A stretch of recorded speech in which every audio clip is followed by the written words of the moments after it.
Hello everyone, welcome back to my channel Joshyaram. ఈరోజు మీకు చూపించబోయే రెసిపీ వచ్చేసి తోటకూర పెసరపప్పు ఫ్రై. ఈ కర్రీ టేస్ట్ అయితే సూపర్ ఉంటుందండి.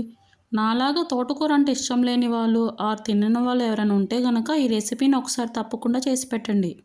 తోటకూర అంటే ఇష్టం లేని వాళ్ళు కూడా హ్యాపీగా తినేస్తారండి. మరి ఈ రెసిపీని ఎలా ప్రిపేర్ చేసుకోవాలో మేకింగ్ ప్రాసెస్ని చూసేయండి. ముందుగా స్టవ్ ఆన్ చేసి కడాయి పెట్టుకుని అందులోకి 2.5 టేబుల్ స్పూన్స్ వరకు ఆయిల్ని వేసుకోవాలి. ఆయిల్ వేడెక్కిన తర్వాత 1/2 స్పూన్ ఆవాలు, 1/2 స్పూన్ జీలకర్ర వేసుకుని ఆవాలు చిట్పటలాడేంత వరకు వేయించుకోవాలి.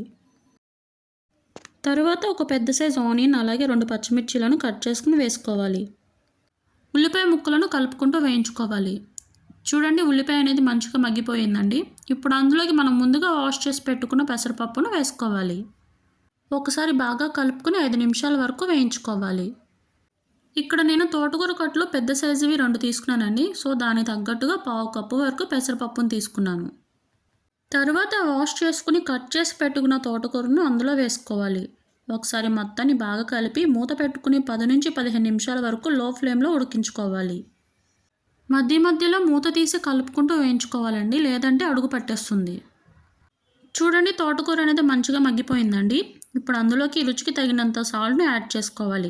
నెక్స్ట్ 1/2 స్పూన్ పసుపును వేసుకోవాలి. ఒకసారి మొత్తాన్ని బాగా కలుపుకుందాం. నెక్స్ట్ 1 స్పూన్ వరకు కారంను వేసుకోవాలి. మరొకసారి మొత్తం అంతా బాగా కలిసేలాగా కలుపుకుని 5 నుంచి 10 నిమిషాల వరకు ఉడికించుకుంటే సరిపోతుందండి.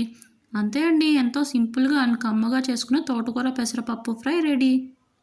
ఈ రెసిపీని మీరు తప్పకుండా ట్రై చేస్తారని అనుకుంటున్నాను. మరొక టేస్టీ రెసిపీతో మళ్ళీ కలుద్దాం. అంతవరకు సెలవు.